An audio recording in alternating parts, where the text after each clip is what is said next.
विद्यार्थी मित्रांनो, स्वागत आहे तुमचं मराठी गुरुजी या यूट्यूब चॅनलवरती. अक्षर भारती मराठी अक्षर भारती मराठी इयत्ता 9वी या पाठ्यपुस्तकातील पाठ 16वा शब्दांचा खेळ या पाठावरती आधारित अतिरिक्त महत्त्वाचे प्रश्न आणि त्यांची उत्तरं हा भाग आज आपण तुमच्या समोर घेऊन आलेलो आहोत. मित्रांनो, व्हिडिओ शेवटपर्यंत बघा आणि आवडला तरच लाईक करा, सबस्क्राईब करा आणि कमेंट करून नक्की कळवा. स्वाध्यायातील प्रश्न न घेता आपण अतिरिक्त प्रश्न या ठिकाणी हा भाग घेऊया. तर सुरुवातीला बघा, एका वाक्यात उत्तरे आहेत. पहिला प्रश्न आहे, लेखिकेच्या जीवनातील महत्त्वाचा दिवस कोणता? तर तो दिवस म्हणजे ज्यावेळेस शिक्षिका ॲनी मॅन्सफिल्ड सुलिव्हॅन या लेखिकेला शिकवायला आल्या, तो दिवस होता. पुढचा प्रश्न आहे, लेखिकेला कशाची कल्पना नव्हती? ते म्हणजे तिच्या भविष्यात तिच्यासाठी काय चमत्कार लिहून ठेवलाय या गोष्टीची कल्पना नव्हती. 3 मार्च 1887 रोजी दुपारी लेखिका कुठे उभी होती? तर ती पोर्चमध्ये उभी होती. लेखिकेला 8वं वर्ष लागायला किती महिने बाकी होते? तर 3 महिने बाकी होते. लेखिकेची बोटं कळ्यांवरून कशी फिरली? ही बघा, वसंत ऋतूचं स्वागत करायलाच उमलाव्यात तशी लेखिकेची बोटं त्या कळ्यांवरून फिरली. पुढचा प्रश्न आहे मित्रांनो, कंसातील योग्य शब्द वापरून रिकाम्या जागा भरा. त्यातला पहिला प्रश्न आहे, भविष्यात माझ्यासाठी डॅश डॅश लिहून ठेवलाय याची मला कल्पना नव्हती. आणि उत्तर आहे चमत्कार. पुढचा प्रश्न आहे, म्हणून मी दारापाशी जाऊन डॅश डॅश वाट पाहत राहिले. बघा, उत्तर आहे पायऱ्यांवर. पुढचं आहे, मला 8वं वर्ष लागायला डॅश डॅश महिने बाकी होते आणि उत्तर आहे 3. अशा प्रकारे प्रत्येक पॅरेग्राफवर आधारित आपण एका वाक्यात उत्तरे, रिकाम्या जागा, मोठे प्रश्न हा भाग, समानार्थी शब्द, विरुद्धार्थी शब्द हे घेतो. पुढचा प्रश्न आहे, योग्य पर्याय निवडून विधान पूर्ण करा. आणि विधान आहे, आयुष्यातला महत्त्वाचा दिवस म्हणजे माझ्या ॲनी मॅन्सफिल्ड सुलिव्हॅन बाई शिकवायला आलेला तो दिवस. पुढचा प्रश्न आहे, हाही प्रश्न आपण एका वाक्यामध्ये घेतलेला आहे. पुढचा आहे, कोणते लिहा? पोर्च झाकून टाकणाऱ्या वेली. तर ती वेल होती हसीन वेल. सत्य असत्य. पुढचा आहे बघा, आता समानार्थाचे शब्द, दिन दिवस, स्त्री बाई, लता वेल, मास महिना. विरुद्धार्थी शब्द आहेत मित्रांनो, साधारण असाधारण, सावली ऊन, रात्र दिवस, शांत अशांत.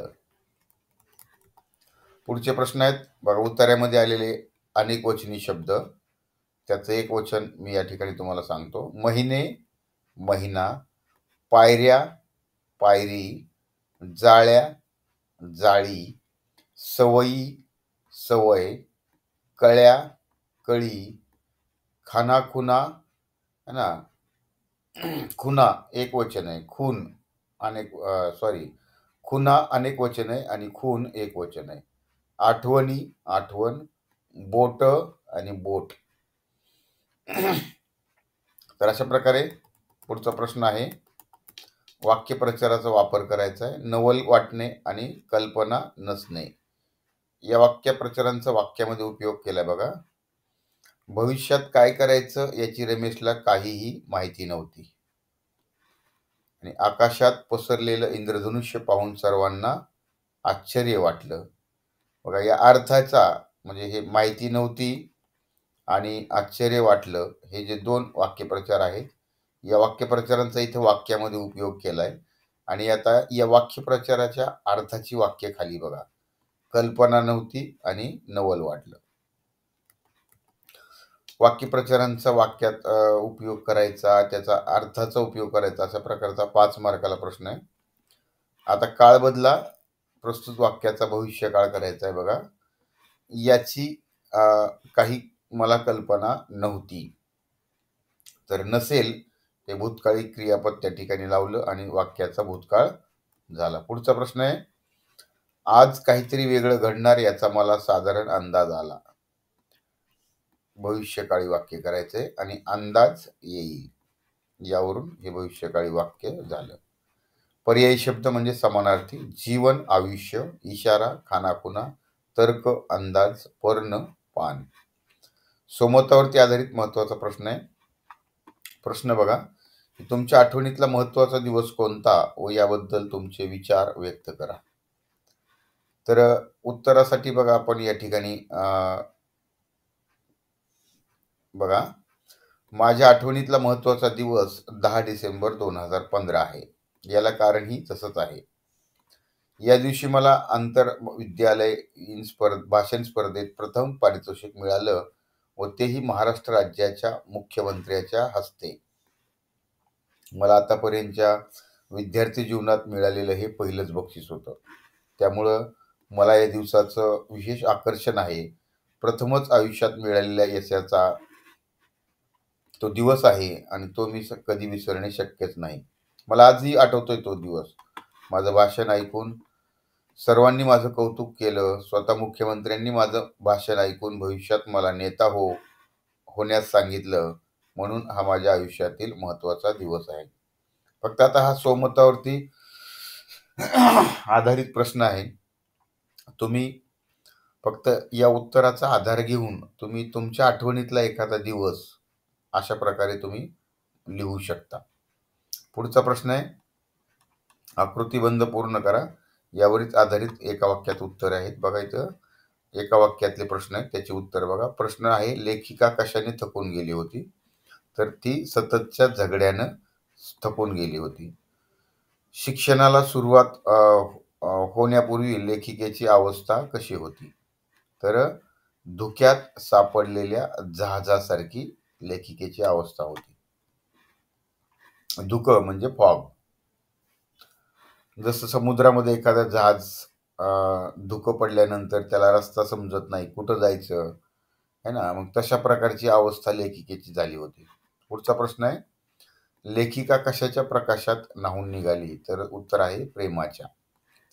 पुढचा प्रश्न आहे बघा, रिकाम्या जागी, नेमक्या त्याच हव्याशा क्षणी डॅश डॅश प्रकाशात मी न्हाऊन निघाले. आणि उत्तर आहे बघा, प्रेमाच्या प्रकाशात. किनारा गाठेपर्यंत डॅश डॅश असतो. काय असतो? ताण असतो. छातीत डॅश डॅश असते है ना, छाती धडधडत असते. असं माझ्या डॅश डॅश निशब्द अंकर्धन चालायचं. कशाचं? उत्तर आहे आत्म्याचं. आकलन व कृतीवर आधारित पुढचा प्रश्न आहे. पर्याय आहेत, इथं प्रश्न दिलेला आहे. 4 पर्याय आहेत. 4 पर्यायांपैकी तुम्ही त्या ठिकाणी उत्तर शोधून तुम्ही लिहायचं आहे. पुढचा प्रश्न देखील असाच आहे. याचे उत्तर तुम्ही शोधा. इथं उत्तर पाहिजे तर तुम्हाला दिलेलं आहे, तुम्ही सराव करू शकता. आता अधोरेखित समानार्थी शब्द लिहून वाक्य पुन्हा लिहायचंय. वाक्य आहे, दाट धुकं असताना तुम्ही कधी समुद्रावर गेलायत? बघा, सागर आणि समुद्र हे जे 2 शब्द आहेत है ना, सागर या शब्दाचा समुद्र हा समानार्थी शब्द या ठिकाणी वापर केलेला आहे. पुढचं बघा, अशाच प्रकारचा विरुद्धार्थी प्रश्न आहे. सुरुवात वाक्यामध्ये वापरले, त्याचं उत्तर आहे शेवट. आता अधोरेखित शब्दाची जात ओळखा. व बघा, हे व काय आहे? तर हे व उभयान्वयी अव्यय आहे. तर उभयान्वयी अव्यय काय करतं? 2 शब्द किंवा वाक्यांना ते जोडतं. वाक्यप्रचाराचा अर्थ लिहा. व्यग्र होणे म्हणजेच व्यस्त होणे, आणि दुसरा आहे ताण असणे म्हणजेच भार असणे किंवा तणाव असणे. वाक्यातील काळ ओळखा. तेही कळायला मार्ग नव्हता आहे भूतकाळ. पर्यायी शब्द म्हणजे समानार्थी शब्द: मग्न, व्यग्र, दबाव, ताण, वाट, मार्ग, तट, किनारा. सोमतावरती आधारित प्रश्न, तुमची अवस्था कधी धुक्यात सापडलेल्या जहाजासारखी झाली आहे का? आणि त्यातून तुम्ही मार्ग काढण्याचा कसा प्रयत्न केलात ते त्या ठिकाणी लिहायचं. संदर्भासाठी मी तुम्हाला या ठिकाणी उत्तर बघा. तुम्ही तुमच्या मनाने सुद्धा तुमचा एखादा प्रसंग, घटना त्या ठिकाणी लिहू शकता. उत्तर बघा. जीवन म्हटलं म्हणजे संघर्ष हा आलाच. लहान असो किंवा मोठे, संकटही सर्वांवरच येत असतात. त्यावेळी आपली अवस्था धुक्यात सापडलेल्या जहाजासारखी होत असते. काय करावे व काय नाही याबद्दल नेमके काय ते सुचत नाही. गोंधळून जाणारी स्थिती निर्माण होते. लहानपणी एकदा आईबरोबर बाजारात गेलेलो असताना गर्दीमुळे मी आईपासून दुरावलो व रडत रडत आईला शोधत राहिलो. मला आई कुठेच दिसली नाही. माझी अवस्था त्यावेळी खरोखरच धुक्यात सापडलेल्या जहाजासारखीच झाली होती. लोकांनी माझ्याभोवती गर्दी केली. मला माझं नाव विचारलं आणि मी रडत रडत त्यांना गणपती मंदिराजवळ राहतो असं सांगितलं. 2 व्यक्ती मला मंदिराजवळ घेऊन आल्या. तेथेही गर्दी जमली होती. माझी आई तेथे बसून रडत होती आणि आईला पाहून मी तिला घट्ट मिठी मारली.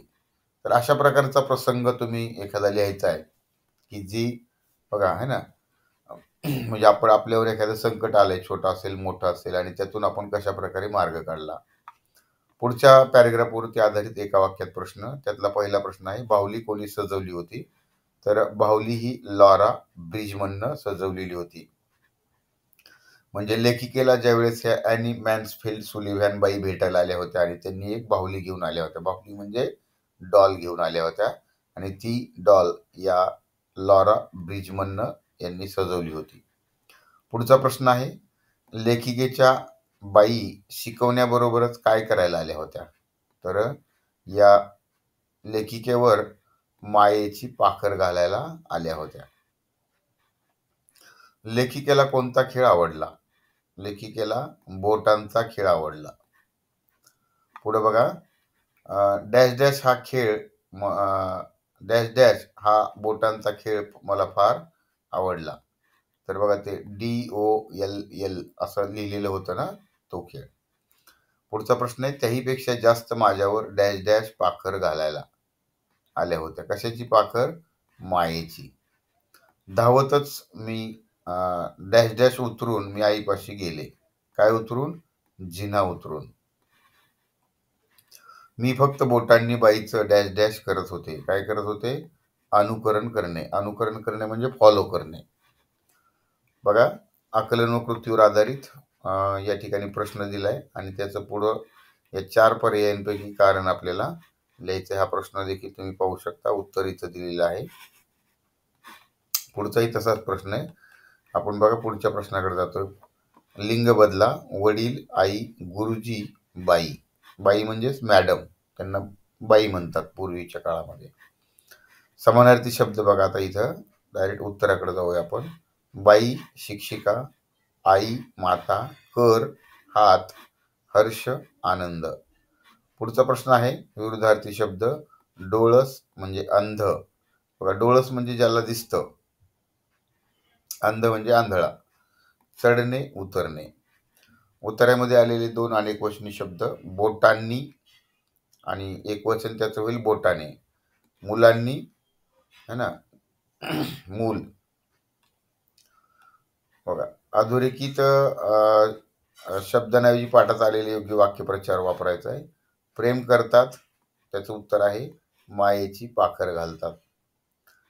वाक्यातील काळ ओळखा. मी एक शब्द जुळवत होते. होते या क्रियापदावरून लक्षात येते हा भूतकाळ आहे.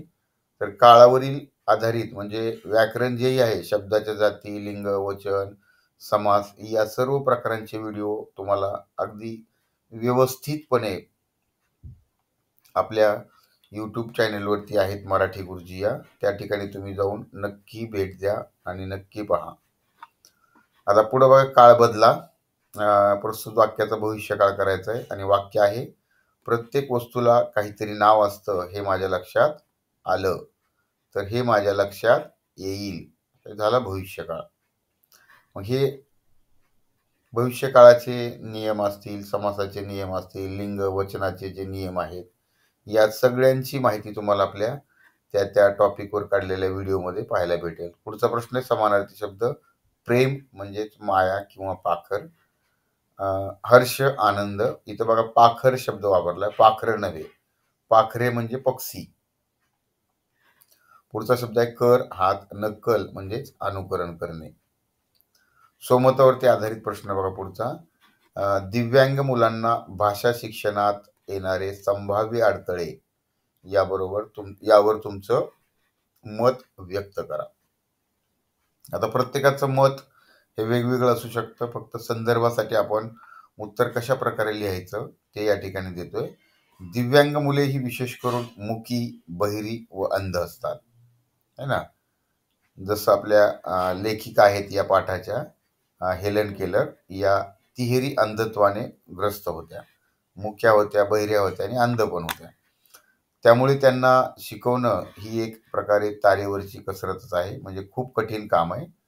त्यांना शिक्षण घेताना विविध अडचणी येत असतात. एकतर प्रत्यक्ष वस्तू पाहण्यासाठी त्यांच्याकडे दृष्टी नसते, त्यामुळे त्यांना दृष्टीच्या रूपातून प्रत्यक्ष अनुभव उपलब्ध करून देणं सहज शक्य नसतं.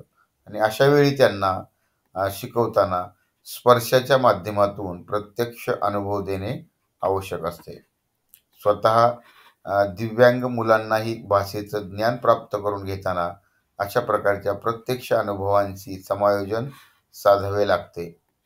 त्यांना भाषा शिक्षण प्राप्त करून घेण्यासाठी अथक प्रयत्न करावे लागतात आणि ते हळूहळू शब्द शिकत असतात. त्याची सर्वसामान्य मुलांपेक्षा ज्ञान प्राप्त करून घेण्याची गतीही कमी असते. तर हे अशा प्रकारे तुम्ही स्वमतावरती आधारित उत्तर त्या ठिकाणी लिहू शकताय. पाठाला अनुसरूनच आपण हे उत्तर त्या ठिकाणी पाहतोय. याच पॅरेग्राफवरती आधारित एका वाक्यात उत्तर आहेत बघा. पहिला प्रश्न आहे की बाईंनी लेखिकेच्या मांडीवर ठेवलेली बाहुली कशी होती? तर ती बाहुली जुनी, चिंध्या झालेली होती. चिंध्या झालेली म्हणजे फाटलेली होती. पुढचा प्रश्न आहे लेखिकेला केव्हा उकळ्या फुटू लागल्या? बघा, उकळ्या फुटणे हा एक वाक्यप्रचार आहे. उकळ्या फुटणे म्हणजे खूप आनंद होणे. तर कधी की बाहुलीचे तुकडे होऊन आपल्या पायाशी पडलेले जाणवल्यानंतर लेखिकेला खूप आनंद झाला, कारण त्याच बाहुलीमुळे लेखिकेची जी द्विधावस्था निर्माण झाली होती, त्यामुळे ती बाहुली तिनं जोरात आपटली होती. पुढचा प्रश्न आहे लेखिकेच्या निश्चल आणि अंधाऱ्या जगात कोणत्या भावना उगवणे कठीण होते? तर हळव्या व हळुवार भावना उगवणे कठीण होतं. पुढचा प्रश्न आहे बाईंनी लेखिकेच्या बाहुलीचे तुकडे कुठे लोटले? तर ते एका शेकोटीजवळच एका बाजूला लोटले. पुढचं बघा, रिकाम्या जागी एवढा थैथयाट करूनही ना खंत ना खेद असाच माझा डॅश डॅश डॅश होता. तर उत्तर आहे आविर्भाव. पुढचा प्रश्न आहे माझा हा गोंधळ बघून त्यांचा डॅश डॅश झाला, हिरमोड झाला. समानार्थी शब्द बघा, त्रास, पीडा, दुःख, खेद आणि गलका, गोंधळ. पुढचे अजून समानार्थी शब्द आहेत बघा. वाटलं बरं झालं एकदाचा त्रास गेला. तर या ठिकाणी त्रास या शब्दाचा समानार्थी शब्द आहे पीडा म्हणजेच दुःख. विरुद्धार्थी शब्द आनंद, खेद, नवी, जुनी, नंतर, आधी. उत्तरामध्ये आलेले शब्द आहेत बाहुल्यांना एकवचन, अनेकवचनी शब्द आहेत आणि याचं एकवचन होतं बाहुली, है ना. तुकडे अनेकवचनी शब्द आहे, याचं एकवचन होतं तुकडा. वाक्यप्रचारांचं बघा आता, जोड्या वाक्यप्रचार आणि त्यांच्या अर्थाच्या जोड्या. खनाखुना करणे, हिसकावणे, उकळ्या फुटणे आणि खंत नसणे. खनाखुना करणे म्हणजे काय? इशारा करणे. हिसकावणे म्हणजे काय करणे? खेचून घेणे. उकळ्या फुटणे म्हणजेच खूप आनंद होणे आणि खंत नसणे म्हणजेच दुःख नसणे. पुढचा प्रश्न आहे काळ ओळखायचा वाक्यामध्ये दिलेला की माझी डोकेदुखी गेल्यानं मलाही हायचं वाटलं. हायचं वाटलं म्हणजे बरं वाटलं. तर या वाक्याचा काळ आहे भूतकाळ. आता पुढचं वाक्य काळ बदलायचं आहे. बघा, ती बाहुली माझी नावडती होती. तर हे भूतकाळी वाक्य आहे. याचं काय करायचंय? वर्तमान काळ करायचं आहे. तर नावडती आहे. होतीचं फक्त आहे केलं, काळ बदलला. पुढचा एक स्वमतावरती आधारित प्रश्न आहे की ॲनी सुलिव्हॅन नसत्या तर हेलन घडली नसती. या विधानाची सत्यता पटवून द्या. तर बघा, हेलन केलर मुळातच दिव्यांग मुलगी होती. म्हणजे ती तिहेरी अपंगत्वानं ग्रस्त होती. त्यामुळं तिच्या शिक्षणात बऱ्याच अडचणी येत होत्या. तिला साधी सरळ अक्षर शब्द ओळख सुद्धा करणं अतिशय कठीण होतं. त्यामुळं तिला एक असा शिक्षक हवा होता की जो तिच्या शारीरिक दुर्बलतेला समजून तिची शिक्षणात मदत करेल.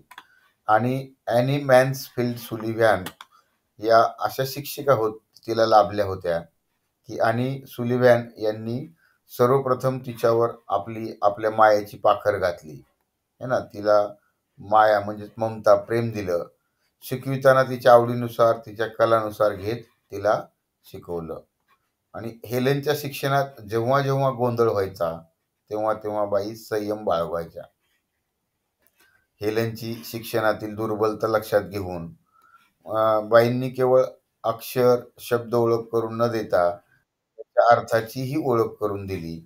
बाहुली, पाणी त्यांच्या प्रत्यक्ष अनुभवाद्वारे अर्थ समजून देण्याचा प्रयत्न केला आणि परिणामी हेलेनच्या अंधाराने भरलेल्या आयुष्यात नवीन भवितव्याची पालवी फुटली. ती केवळ या बाईंमुळेच. म्हणून ॲनी सुलिव्हॅन नसत्या तर हेलन घडली नसती हे वाक्य सत्य वाटतं. आकृतिबंध पूर्ण करावरती आधारित. तर याच्यावर आधारित आपण एका वाक्यात उत्तर देत. बघा, खालील प्रश्नांची एका वाक्यात उत्तरे द्या. लेखिका आनंदानं टुनू टुनू उड्या का मारू लागली? की आता बाहेर छान उबदार उन्हात जायला मिळणार या विचारानं लेखिका आनंदाने उड्या मारू लागली. पुढचा प्रश्न आहे, लेखिका व बाई विहिरीपाशी का पोहोचल्या? तर पाऊल वाटेनं जात कशा पोहोचल्या, कशा लिहिलेलं इथं, कशा पोहोचल्या? तर त्या कशा गेल्या? पाऊल वाटेनं म्हणजे पायानं चालत जाणाऱ्या वाटेनं. पुढचा रिकाम्या जागावरती आधारित प्रश्न आहे, त्यांच्या फुलांचा सुगंध डॅश डॅश होता आणि उत्तर आहे दरवळत होता. मी एकदम डॅश डॅश उभी राहिले. बघा, कशी उभी राहिली? निश्चल म्हणजे कोणतीही हालचाल न करता. पुढचं आहे, योग्य विधान निवडून वाक्य पूर्ण करायचे. या ठिकाणी प्रश्न दिलेला आहे. हे 4 पर्याय आहेत आणि या ठिकाणी उत्तर दिलेलं आहे, तुम्ही पाहू शकता. कोणते लिहा, चुकी बरोबर. आणि आता डायरेक्ट समानार्थी प्रश्न. बघा, मार्ग है ना, मार्ग म्हणजेच रस्ता, जल पाणी, आठवण स्मृती, उजेड प्रकाश. विरुद्धार्थी शब्द आहेत आत बाहेर, जलद सावकाश, रात्र दिवस आणि जवळ दूर.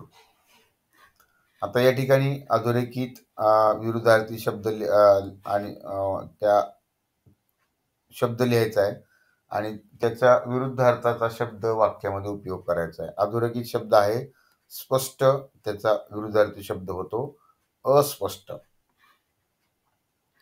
उतार्यात आलेले अनेक वचनी शब्द, जाळ्या, जाळी, फुलांचा है ना, फुलाचा, बोटांनी, बोटाने. बघा, वाक्यप्रचार, निश्चल उभे राहणे म्हणजेच स्तब्ध उभे राहणे म्हणजे शांत उभे राहणे, कोणतीही हालचाल न करता. आणि वाक्यामध्ये वापर असा केलेला आहे. तुम्ही तुमच्या मनाने किंवा तुम्ही तुमच्या पद्धतीनं वेगळं वाक्य सुद्धा त्या ठिकाणी वापरू शकता. पुढचं वाक्यप्रचार आहे आनंदाची उधळण करणे म्हणजेच आनंद पसरवणे आणि हा वाक्यात उपयोग केलेला आहे. काळ ओळखा वाक्य आहे, अजूनही तसे ह्या वाटेत बरेच अडथळे होते यावर तुम्हाला लक्षात आलेलं असेल की हा भूतकाळ आहे. पुढचा आहे काळ बदला. बघा, त्यांच्या फुलांचा सुगंध दरवळत होता या क्रियापदावरून लक्षात आलं की हा भूतकाळ आहे आणि त्याचं भविष्यकाळ करायचा आहे. तर दरवळत होता याचं काय होणार? दरवळेल, की झाला भविष्यकाळ. पर्यायी शब्द बघा, डायरेक्ट आपण स्वमतावरती आधारित प्रश्न हे करू. कारण स्वमतावरती आधारित प्रश्न लिहिण्यासाठी जास्तीत जास्त मुलांना म्हणजे विचार करावा लागतो. आपण या ठिकाणी संदर्भासाठी उत्तर दिले, तुम्ही तुमच्या मनाने तुमच्या पद्धतीने लिहू शकता. प्रश्न काय बघा, सर्वसामान्य मुलांबरोबर दिव्यांग मुलांनाही शिक्षणात समान संधी द्यायला हवी या विचाराचं सामाजिक महत्त्व जाणा आणि ते शब्दबद्ध करा, म्हणजेच लिहा. बघा, निसर्ग नियमानुसार तसेच कायद्यानुसार प्रत्येकाला शिक्षणाचा समान अधिकार आहे. समान म्हणजे सारखा अधिकार आहे. त्यामुळं सर्वसामान्य मुले किंवा दिव्यांग मुले हा भेदभाव आपण करू शकत नाही. पण तसं झाल्यास दिव्यांग मुलेही त्यांच्या प्राथमिक हक्कापासून वंचित होतील आणि त्यांच्यामध्ये एक न्यूनगंडाची, स्वतःमध्ये काहीतरी कमतरता आहे ही भावना निर्माण होईल. परिणामी समाजातील एक महत्त्वाचा घटक समाजापासून दूर होईल. त्यामुळं दिव्यांग मुलांना शिक्षणाची समान संधी द्यायला हवी.